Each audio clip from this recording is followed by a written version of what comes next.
Halo Miming, welcome to Pod Meeting, podcast mingguan broadcasting.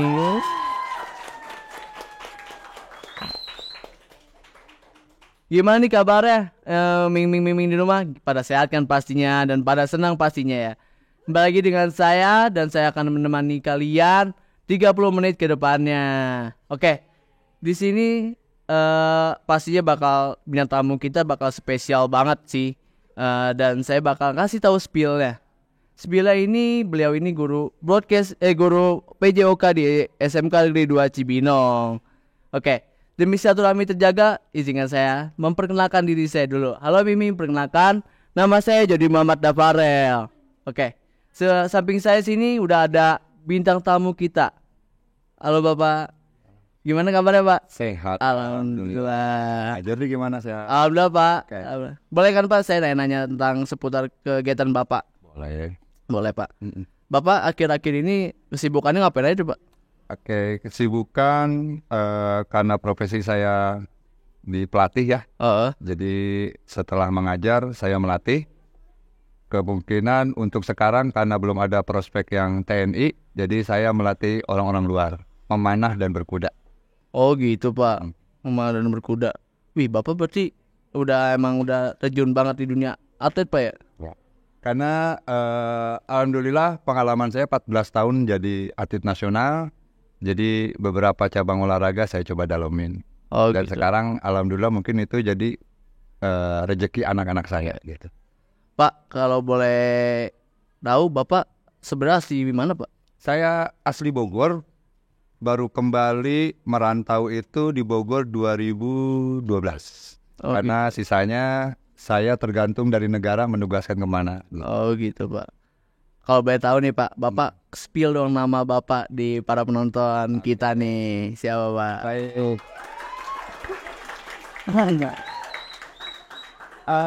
Selamat siang semuanya.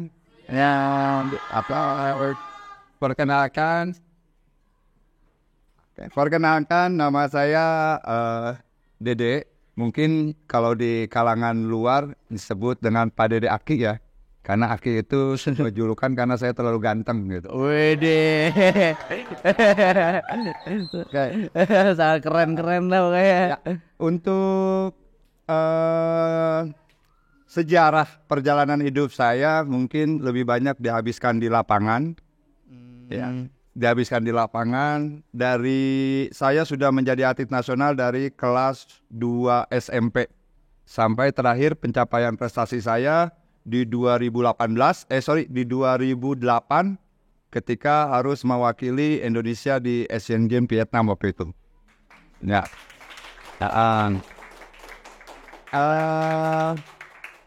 Sebuah pembelajarannya, tidak semua yang kita raih sekarang ini dengan mudah. Jadi mungkin membutuhkan satu proses yang luar biasa. Jadi kamu selaku generasi muda Indonesia jangan mau menyerah dengan keadaan. Oke Pak, siap. Terima kasih nih Pak udah sharing kegiatan Bapak nih akhir-akhir ini. Kalau boleh tahu Bapak jadi guru di SMK Negeri 2 ini udah berapa lama Pak? Saya direkrut menjadi guru SMK Negeri 2 Cibinong ini sebelum ada murid. Wih. Ya, jadi SMK 2 Cibinong ini berdiri di Februari tahun 2014. Jadi 2014 itu kami guru-guru yang direkrut awal itu mempromosikan mencari siswa. Alhamdulillah angkatan pertama SMK 2 Cibinong itu hanya 19 orang. Hanya 19 orang. Muridnya baru satu jurusan. Baru satu jurusan gitu. Berjalannya waktu bertambah jurusan ya mungkin sekarang ini bisa mencapai 800 siswa. Oh gitu Pak. Gitu. Musik apa tuh Pak? Jurusan apa yang pertama Pak? Jurusan musik klasik. Musik klasik gitu Pak.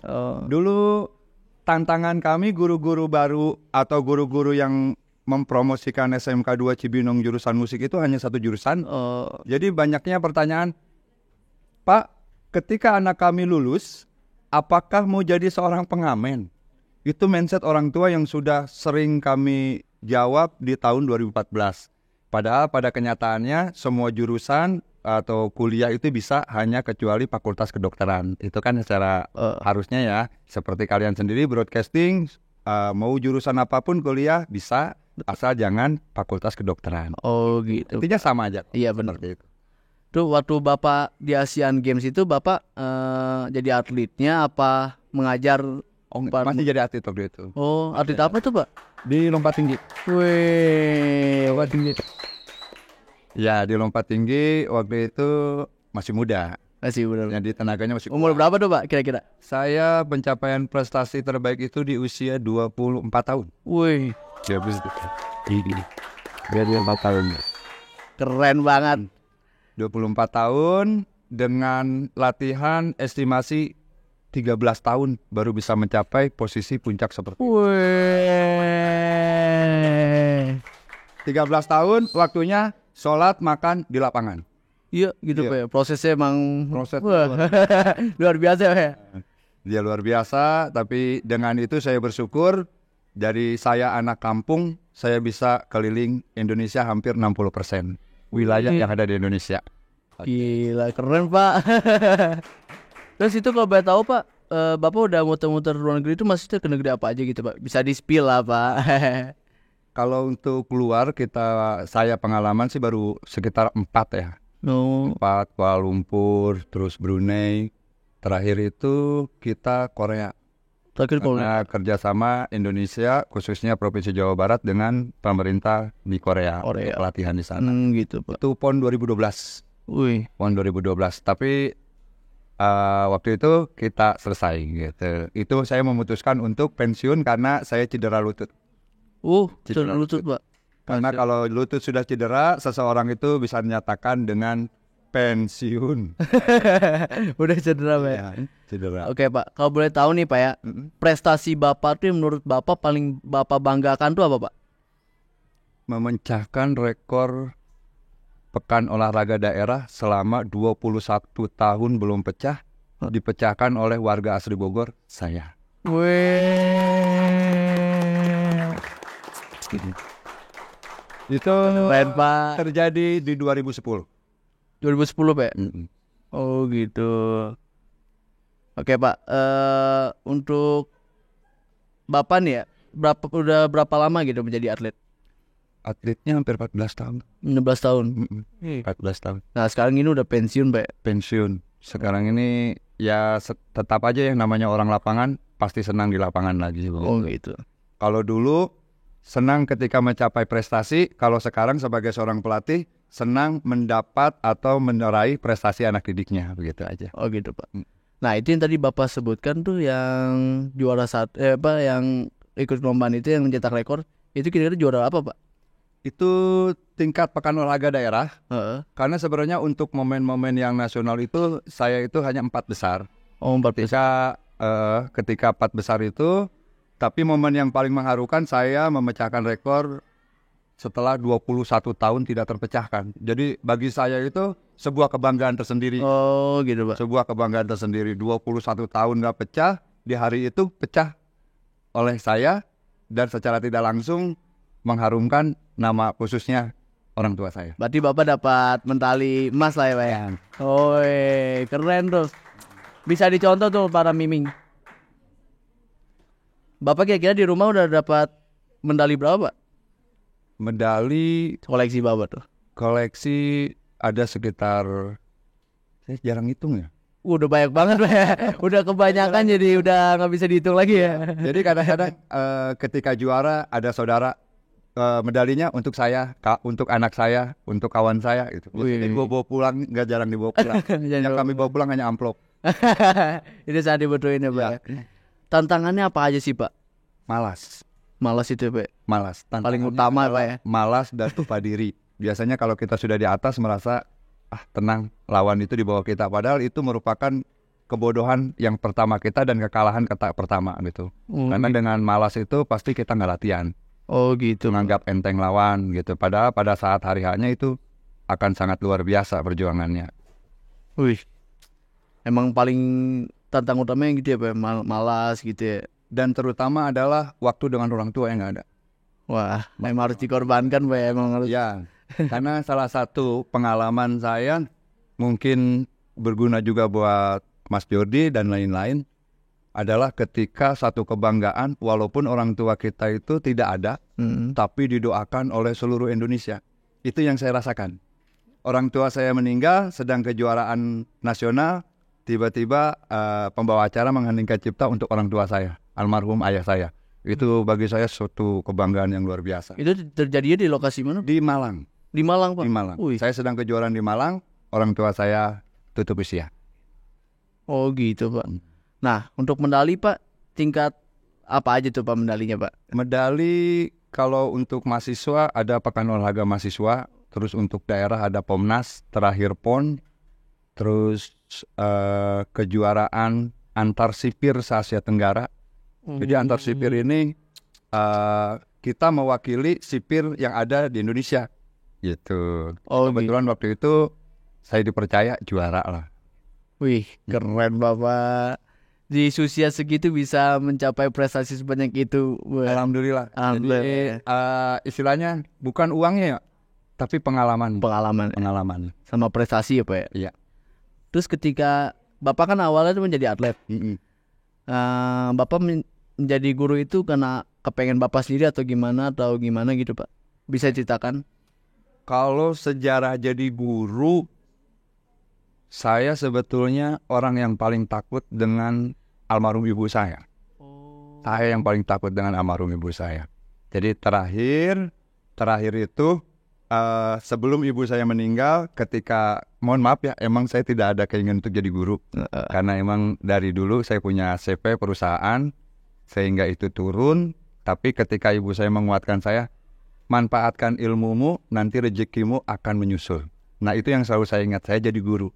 Saya pertama ngajar di SMK 2 Cibinong ini mungkin kalau bicara soal nominal jauh ya. Jauh sekali dengan wow ya. Wah, dengan bisnis di luar gitu ya. Beda jauh sekali. Gitu. Tapi dengan menjadi guru merupakan satu keberkahan buat kita. Iya. Keberkahan buat kita, rezeki dari yang lain. Wah, boleh tepuk tangan dulu dong. Ya. Berarti itu wasiat orang tua ya, Pak? Ibu ya. Jadi guru lah katanya. Karena kebetulan almarhum ibu sebelum meninggalnya wasiat seperti itu. Manfaatkan, amalkan ilmu gitu.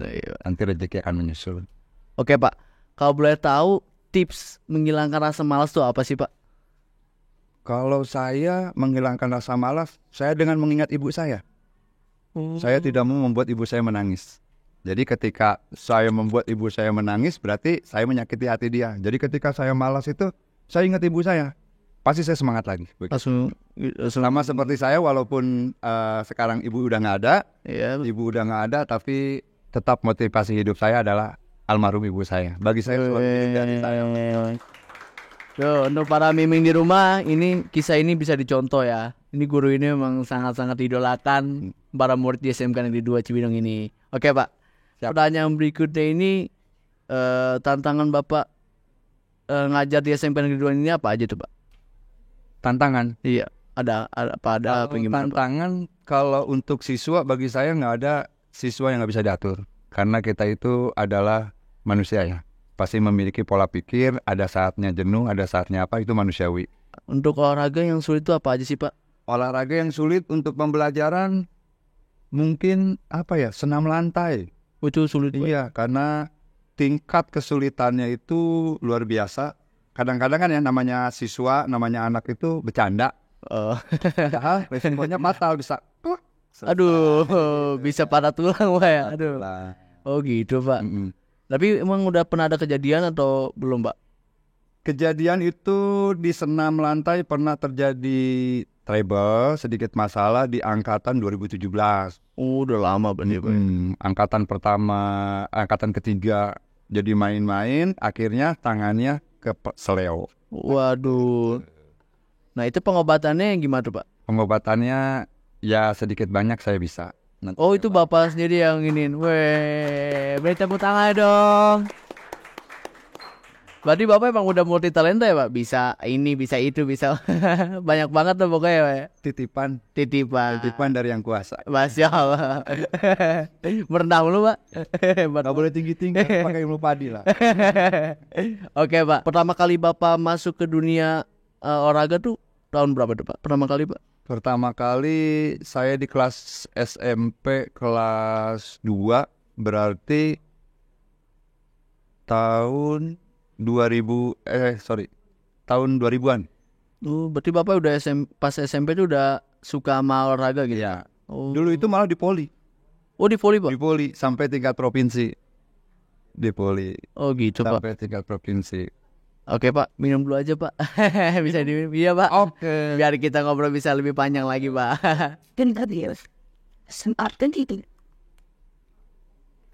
Sponsor mendekat dong sponsor. Sponsor mendekat dong biar ada logonya.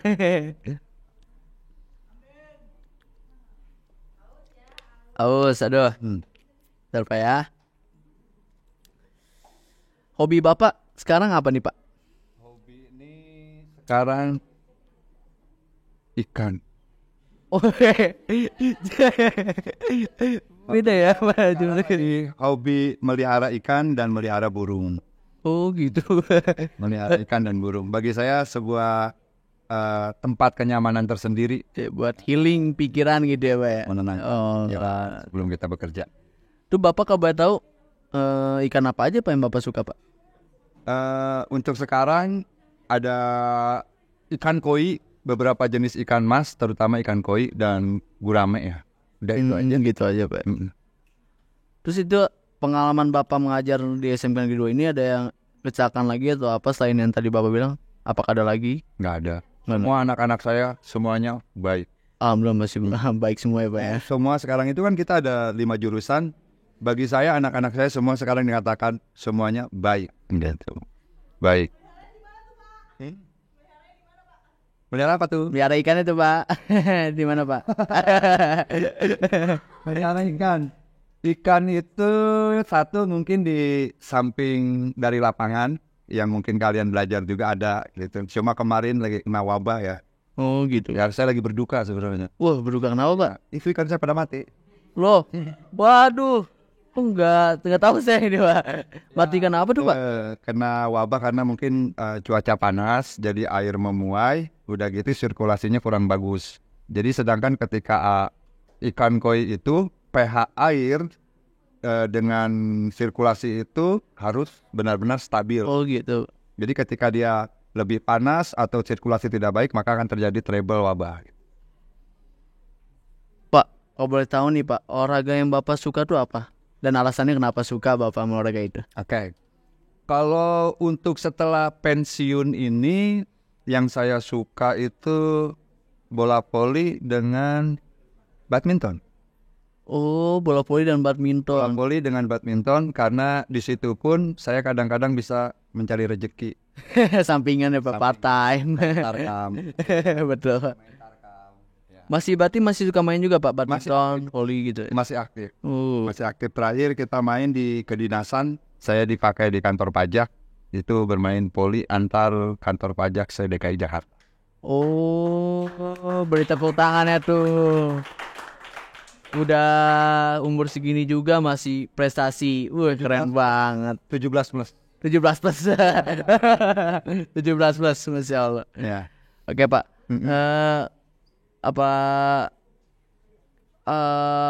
Terakhir Bapak olahraga bulu tangkis suka kapan Pak? Kalau bulu tangkis saya rutin ya, setiap malam Jumat dan malam Selasa.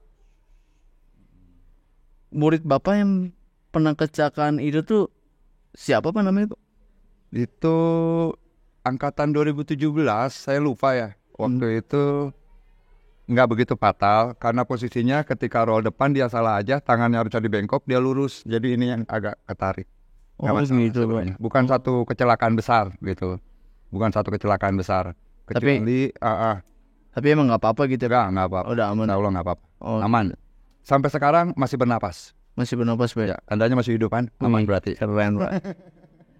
Itu berkat Bapak juga yang ngerapiin nih. Berkat Allah lah. Tuhan. Berkat Tuhan. Itu. Kalau boleh tahu apa nih suka dukanya sama Bapak mengajar di SMK Negeri 2 ini Pak? Suka dukanya ya itu pertama sarana ya. Sarana aja. Sarana. Kembali lagi ke sarana karena Mungkin lapangan kita punya, tapi sarananya seperti bola dan lain-lain kadang kita masih membutuhkan gitu. Itu aja sih. Untuk yang lainnya aman terkendali. Aman terkendali Pak ya.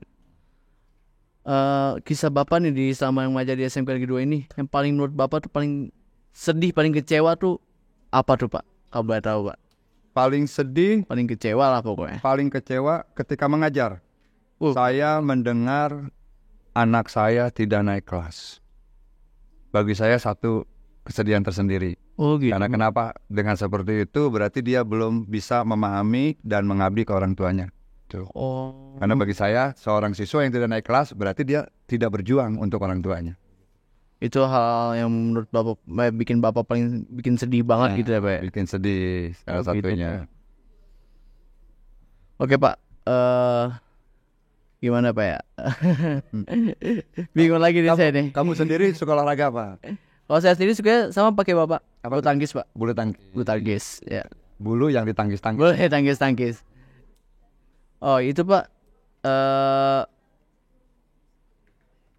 iya apa orang itu emang bener ngeyel apa gimana Pak dalam olahraga itu Pak? Ya, jadi di dalam olahraga itu kan harus mengikuti aturan, ada SOP-nya ya. Jadi di mana gerakan-gerakan tersendiri seperti saya suka mengajar kan dari yang termudah. Sedangkan ketika roll itu kan posisinya 1, 2, 3 ada tahapan. Cuma mungkin pada saat itu anaknya tidak fokus sehingga terjadi satu trouble. Berarti sebelumnya udah Bapak kasih himbauannya ya berarti ya Pak ya? Udah dikasih himbauan, dikasih gitu. tutorial, dikasih pemahaman. Kalau nggak hati-hati resikonya seperti ini, ya cuma mungkin rezeki dia harus kayak gitu. Bapak sekarang ngajar itu kelas berapa tuh Pak? Saya sekarang ngajar semua kelas 12 dan 11. Oh kelas 12 12 hanya 4 kelas. Oh gitu. Kelas 12 semua diajar oleh saya. Oh gitu. Bapak selain di sini juga masih apa ngajar di luar apa gimana? Saya masih ngajar di luar. Masih. Saya lebih kepada privat ya kalau di luar ya. Saya kebetulan sekarang nih sampai bulan November masih terikat kontrak dengan beberapa warga Cina. Wih, keren. Panahan. Itu latihannya di mana Pak? Di Sentul. Oh di Sentul. Sentul. Oh gitu Di Pak. Sentul. Kita punya lapangan sendiri di Sentul. Jadi yang mau privat, yang mau iseng fun game boleh datang. Oh gitu Pak. Kalau misalkan lagi sempet saya bawa ke sini alatnya nanti. Tuh untuk para siswa yang suka memanah bisa ya Pak ya. Memanah asmara ya. Remaja banget itu Pak. Emang hal apa sih Pak yang bikin Bapak menginspirasi Bapak itu menjadi guru olahraga? Ibu saya. Oh ibu Bapak. Ibu saya. Saya apapun untuk kebaikan saya dedikasikan untuk ibu saya. Gitu Pak. Karena saking takutnya saya, saking sayangnya saya terhadap ibu saya. Gitu. Jadi segala sesuatu kayak sekarang nih lagi males, lagi kesel, saya inget ibu saya. Langsung semangat lagi ya Pak. Lagi mainan burung lagi, mainan ikan. Karena emang nggak mau buat orang tua sedih ya Pak. Karena apalagi udah nggak ada ya, udah nggak ada. Tapi hanya kenangan-kenangan aja yang kita ingat. Betul Pak. Perjuangan Bapak pernah mengalami perjuangan susah apa gimana Pak? Perjuangan titik terendah. Iya. Di dalam kehidupan. Pernah Pak? Pernah. Setiap manusia pasti pernah. Apa tuh Pak Pak? Jadi di tahun 2012 usaha-usaha kecil saya hancur. Saya harus meniti dari nol lagi sebelum menjadi guru. Dan salah satu pembelajaran keberkahan di sini yaitu ketika kita mengikhlaskan diri terhadap apa yang terjadi, dia akan kembali semua. Gitu. Oh gitu Pak. Bapak tuh waktu awal pertama kali cita-cita Bapak tuh menjadi apa Pak? Sebelum ini semua terjadi gitu ya. Cita-cita Bapak tuh sebenarnya apa tuh Pak? Cita-cita saya sebenarnya saya nggak punya cita-cita Mas. Saya mengalir apa adanya. Nggak ada apa adanya. Mengikuti arah angin aja. Saya cita-cita saya itu dulu menjadi orang ya minimal usaha yang cukup besar lah gitu. Oh gitu. Sebelum semua terjadi, saya tetap merintis seperti itu.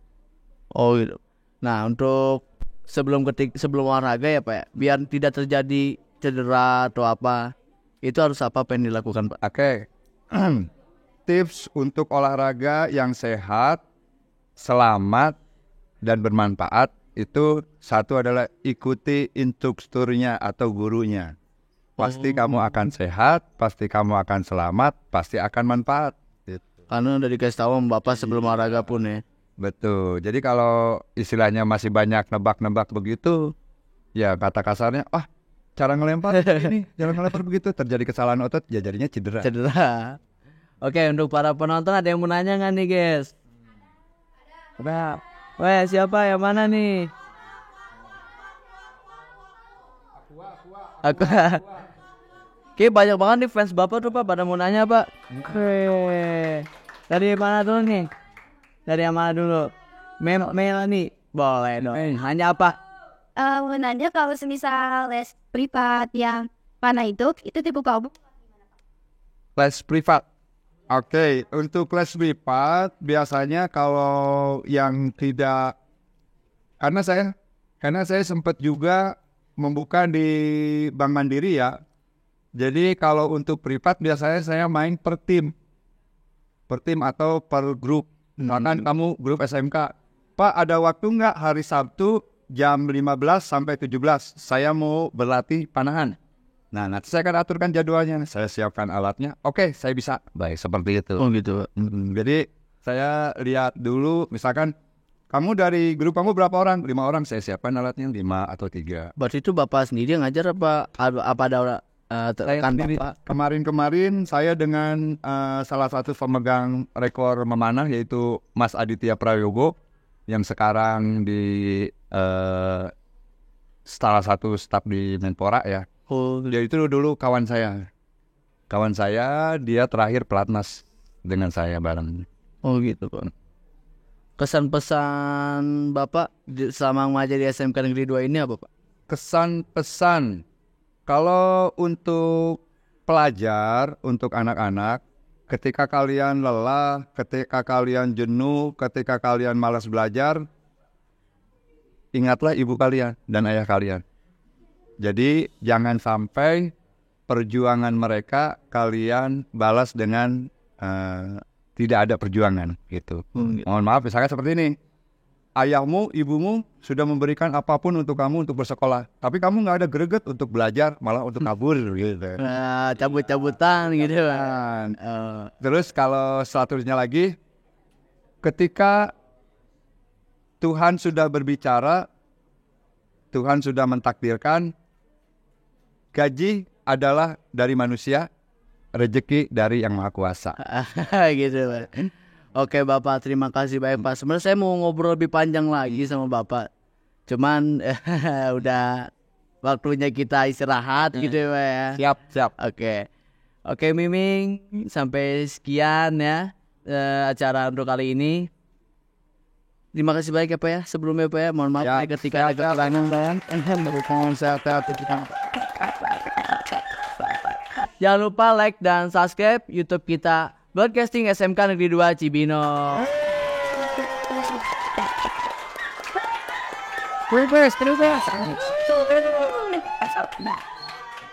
Dan mohon maaf untuk kekurangan saya, izin pamit undur diri. Saksikan terus acara ini ya guys, di acara podcast mingguan Broadcasting.